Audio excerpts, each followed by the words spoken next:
ikibazo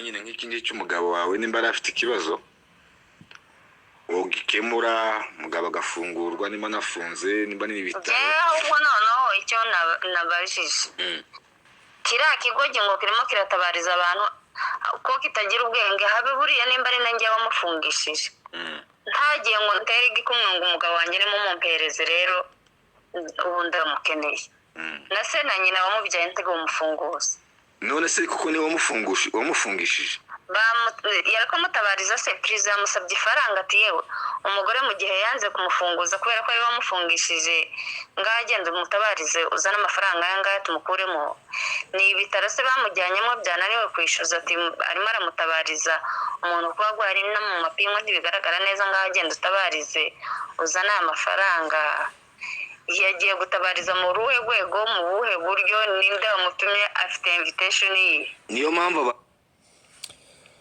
guys none se umuntu ufite amagambo nk'aya warenza hiki nabonye ari abantu rero njye mfite ibiganiro byinshi by'uyu mukobwa terikode nyine yavuze nabi mu buryo buteye ubwoba niyo mpamvu buriya nirinze no kwirirwa mbishiraho kuko narinzi uko byanze bikunze hari igihe umuntu haba ikibazo cy'urupfu umara kugira ikibazo cy'urupfu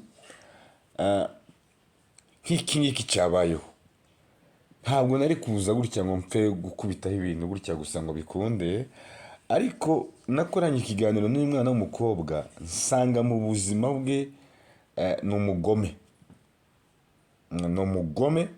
mu buryo bukomeye kandi yatesheje uyu muhungu cyangwa se uyu mugabo wiwe abantu rero bari kubivuza ngo se ubundi uri gukora inkuru gute kutari kuvuga neza no Yesu Kristo aravuze ngo utarakora icyaha namutereye ikibuye twe ntabwo turica abantu cyangwa se ngo tugambanire abantu urabona ikintu cyabayeho mfite record nini mfite ibintu byinshi uyu mukobwa yavuze bitari byiza byerekana ko uyu mugabo ntabwo yari amufite nk'umugore we ngo yubahe umugabo yubahe abari bo bose biravugwa ko uyu mwana w'umukobwa cyangwa se ikibazo cyabayeho ukweri yaramusuzuguraga ayo makuru yarahari kubera ko haje amakuru avuga gutya ngo bene wabo b'uyu mukobwa bari bamaze kuja hanze nimba ari nande gutyo ngo nibo batumye azamuka akameya pembe ari niyo makuru rero kuba rero umugabo we atariho nukuri birababaje mu buryo buteye ubwoba mfite amajwi menshi y'umwana w'umukobwa yatukana agaragaza n'ibindi bintu agaragaza yani ahubwo akerekana n'amarezo ye akerekana ko afite confidence akerekana ko afite ibyo yakoze abizi neza ni nayo mpamvu twe twagize ubwoba kuko buriya nababwiye ko ejo hiriwe amasengesho mu rusengero bari gusengera umugabo numva mpashize question mark ndavuga ati hano hantu hari ikibazo niyo makuru rero mwabonye ko abantu ejo byaravuzwe yuko umugabo yitabye Imana ukibaza rero uyu mwana w'umukobwa ni igisebo kuri we ndabizi ntiyishimye ndabizi ubwiwe hari igihe umuntu umanika agati wicaye waje kukamanuka ugahagarara umugabo ngo yaragize hafi amezi 4 sure umugabo wamufungisha amezi 4 umugabo wawe wakubyariye uzi ngo papa w'abana bawe ngo yakubajije ngo kuki utahabwije kuko biravuga ko uyu mwana w'umukobwa yari yarabaye umusinzi baza umugore w'umunyamurenge usinda akaza yanakereje umugabo ngo yagira ngo avuge se kutuza utinze tubuzi nimba avuye mu bagabo cyangwa se avuye hehe avuye mu bindi butamenye rero umugabo yari afite doro yo kubaza ngo se urava he ukaja he aya masaha umugore rero kuko bamaze kuba basirimu kuba bamaze kuba abanyamugi, bafite amacano, bafite iki everything. Ni ukuvuga ngo byanze bikunze confidence na cya kiburi nicyo cyabayeho, kuko nk'uko byavugwaga baje kumufata baramufunga. Ni nako avuze aturetse na nyina wamubyara. Nibaje rero guys, hari ijambo yavuze mureke ndibumvishe. Ndashaka kwereka ko uyu mwana w'umukobwa ngiye namufashe hari level, niyo mpamvu nanze no kumuvugaho cyane ejo, kuko naramukuruye numva amagambo ari kuvuga nsanga nta rukundo afite rw'umugabo rwa kimuntu. Kuvuga ngo umugabo wafunzwe amezi angahe, 4 ari mu bitaro, afunzwe muri prison kugeza ubwo arwara akaja mu bitaro. Shwari tekereza nawe. icyo ngiye nta yandi makuru mfite kandi kinini ego wemere gutabarwa siko bimeze. nta butabazi nasabye, nta mve njye nakubwiye ko nta makuru mfite, gusa nuko nzi ko umugabo wanjye arwaye katakuweka. Arwaye rero ahangaha rero yari twakoranye ikiganiro, umugabo akirwaye. Kuba rero kuri isaha umugabo atakiri mu buzima bwiwe, ni naho hari ahantu yaje kuvuga, aravuga ati uwo nshinja ni ukuri inshuti yiwe yatumye iyi nkuru imenyekana. Hari n'abantu buriya ni amahirwe, ni inshuti nziza yarebye akarengane k'umugabo arenganye, aba ari we utabaza. Ariko wumva ko Furaha ku giti cyiwe ntiyari no gutabaza, nta n'uwo yari kubwira ngo habaye ikibazo runaka, hari ikibazo runaka, kubera ko deja ni wowe wagize uruhare rwo gufungisha umugabo wawe, none umugabo wawe akaba atabarutse. Mwumve rero igisebo kiza kwa hantu, kiza ku bana be, bikaza bavuga ngo data niyo mama yafungishije data, biba ngombwa ko anitaba Imana. Birababaje. Ngewe narebye, nariko ndeba video zimwe y'umusore, ndeba ukuntu afite ipingu ku bitaro.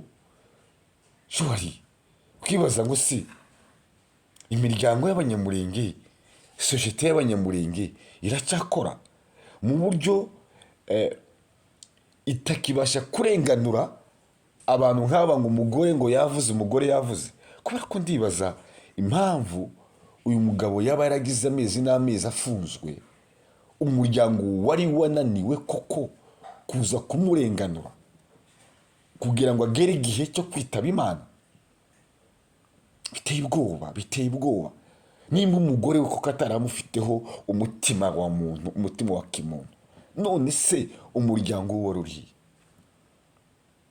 Ahantu narahibajije, kuko umukobwa ko biragaragara ko yavuze ati nubwo umuryango wahaguruka, nubwo nde yahaguruka, nta muntu ufite kumufunguza.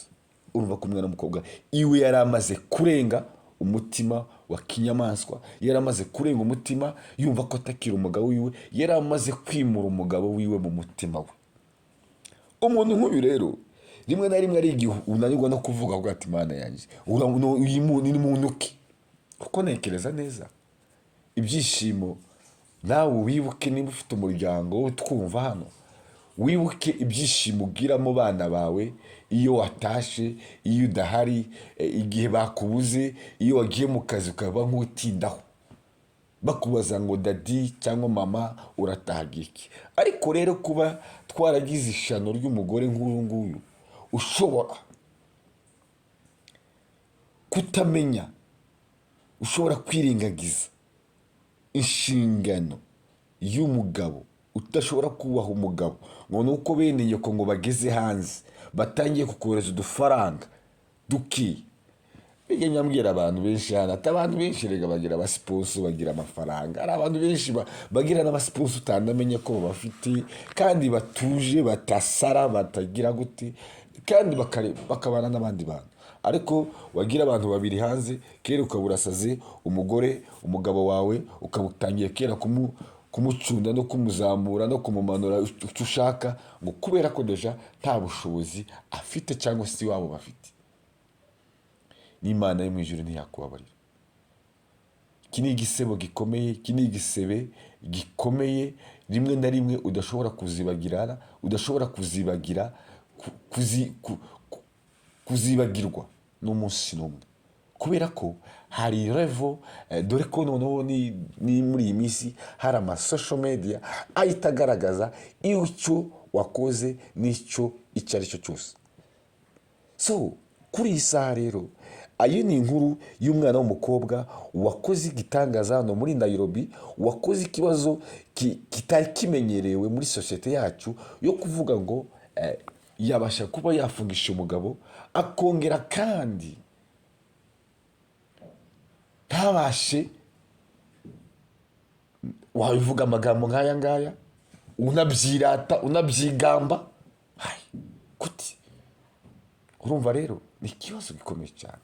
Uzi kwigamba ko wafungishije umuntu udafite ari ufite ubushobozi bwo gukura umuntu hariya, ukabuze uko arembewe hariya, ntuje kuba mukura yewe rero ndanaze gukina ntuze ziwe, ariko ziteye ubwoba, ntabwo mwabyumva, ziteye ubwoba kuko uramutse uzumvishije wenda abantu babona mutera akavuga ati uyu muntu si umuntu. Niyo mpamvu nirinze cyane avuga ati reka ntaza kwatsa rutenderi, kubera ko nari nzi ko mfite amakuru yose y'amagambo uyu mugore yavuze, akwereka ko afite confidence z'ibyo yakoze, akwereka ko afite ishaka, abyiyumvamo, afite share ngibi rero.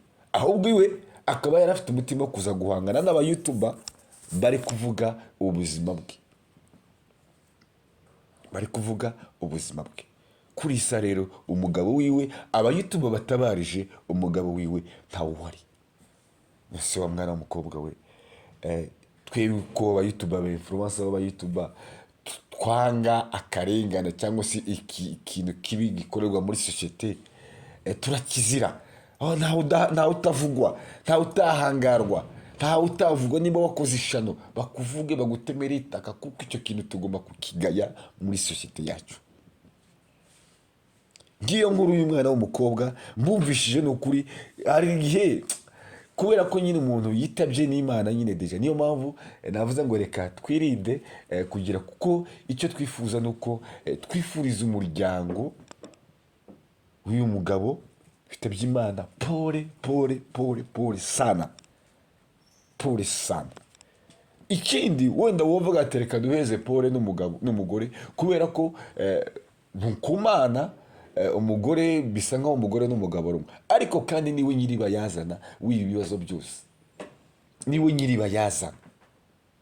Niyo mpamvu rimwe na rimwe ubona ko abantu ngewe komanteri rero, hari abantu bagiye banyandikira komanteri kibaza kavuga ati nukuri nabaje umwana w'umukobwa ikiganiro, ufite ikiganiro kirekire ariko kitari cyiza, gishobora gutuma hari ikiganiro ushobora gushyira hanze kigateza polemique mu bantu, kigatuma abantu bavuga, bigatuma ibintu bikomera. Ngewe rero nibyo nirinze, ariko nari mfite ikiganiro cyiwe, hari n'ikiganiro rwose mfite kiri prive gifite ngewe nifite, ariko ndashobora kugoplayinga kubera ko kirimo ibintu bikomeye, kirimo ibintu bitari byiza, kandi koko habaye ikibazo nk'iki ngiki. Niyo mpamvu navuze ngo kambaze ndeke inkuru isa nkawe nyikorera kure, ndi kuvuga mvuga muri rusange. Ariko uyu mwana w'umukobwa yakoze ishano rikomeye muri sosiyete, mu bwoko bwacu, aho yarashatswe. Ukibaza ngo se aho yarashatswe baramufata, aracyari umukazana wabo, biragenda bite? Kubera ko deja niwe bashinja ikibazo nk'aho nyiribayazana. Nubwo wakwibaza twako tuvuga ko umuntu aje muri prison akakura indwara zitandukanye, warwara wagira bite, ukibaza ngo se umuryango we uramufata uti? Uracyari umukazana, uracyari umugore w'umuryango, kandi uzi ko umuryango wabigiyemo, ubijamo, urabyitambika kugira ngo ntihabe ikibazo nk'iki. Izi rero confidence z'ubugoryi, z'ubupfu, ukumva ko bakuvuze kandi wakoze ishano, shyira hasi birarufura. Byarababaje, abanyamurenge benshi bababajwe n'ibyabaye, twese twababajwe n'ibyabaye kuko utafashe resiponsabirite zawe zo kwita ku mugabo wawe, zo kwita ku muryango wawe, abana bakaba basize ari imfubyi,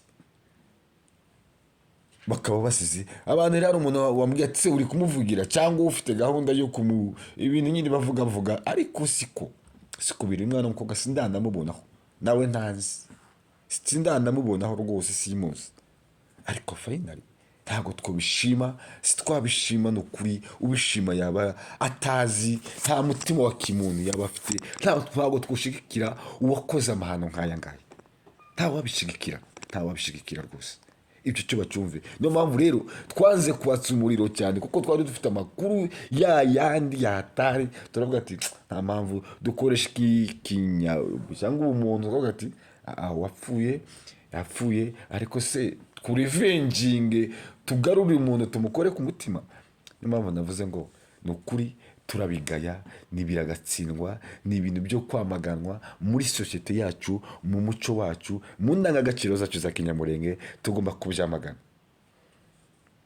Ayo niyo makuru. Naho amakuru yo twari tuyafite, kuko uriya mukobwa